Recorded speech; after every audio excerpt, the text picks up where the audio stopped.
before we get into talking about killing people. Yeah. Rest in peace. Taylor Hawkins, all I really got to say about the man is that he's the only drummer who could drum for one of the greatest drummers in the entire world and make you not feel like you need that greatest drummer, because that's how great he was. The guy was a monster You kind of lost me behind there, that but set.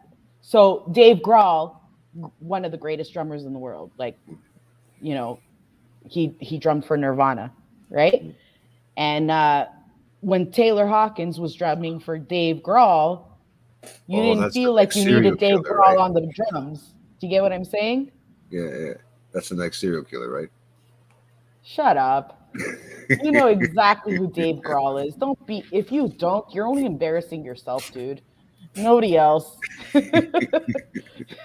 Honestly, that joke Oh was, man, yeah, you're trying to throw me off, but you're the only one who looks like a dead ding dong. Like, seriously. it's all good. Yeah. I'm used to it by now. Yeah, I know you know who Dave Grohl is. Well, of course, I got you as a friend. Yeah. Keeps me keeps me up to date with my stats. We've all felt the loss of artists that we love, Of right? course, And here's my theory. A lot of people say, or, like, why do you grieve over these people? You don't even know them. I don't. I don't. But what they provide for my personal life is an art that helps me mentally and like emotionally, and that counts. And I when get you it. lose that, right? You're just like shit, like, I mean, it kind of fucking, like, it's sad, Of course, it like, is. it's just I, sad. I felt this way about Amy Winehouse, right? Amy Winehouse, I had like real grief over that girl.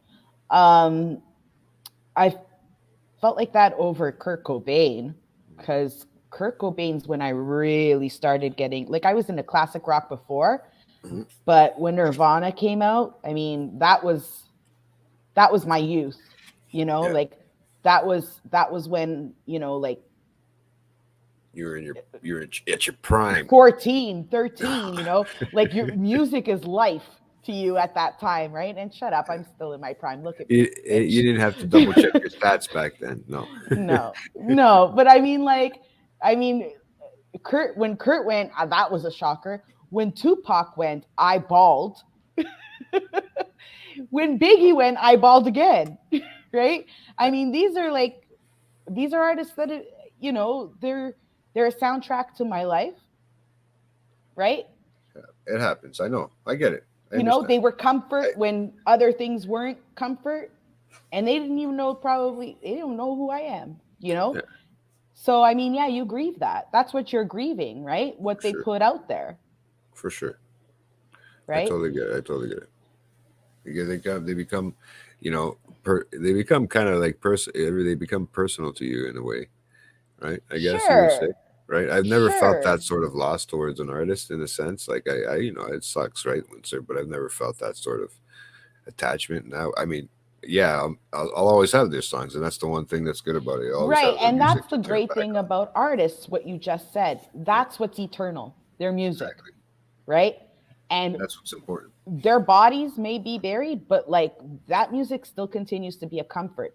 I think what's sad is that you won't get any more of it, right? It's Of selfish course. of us personally, right? But I mean, but that's what it is, right? Yeah. And that's the loss that you feel.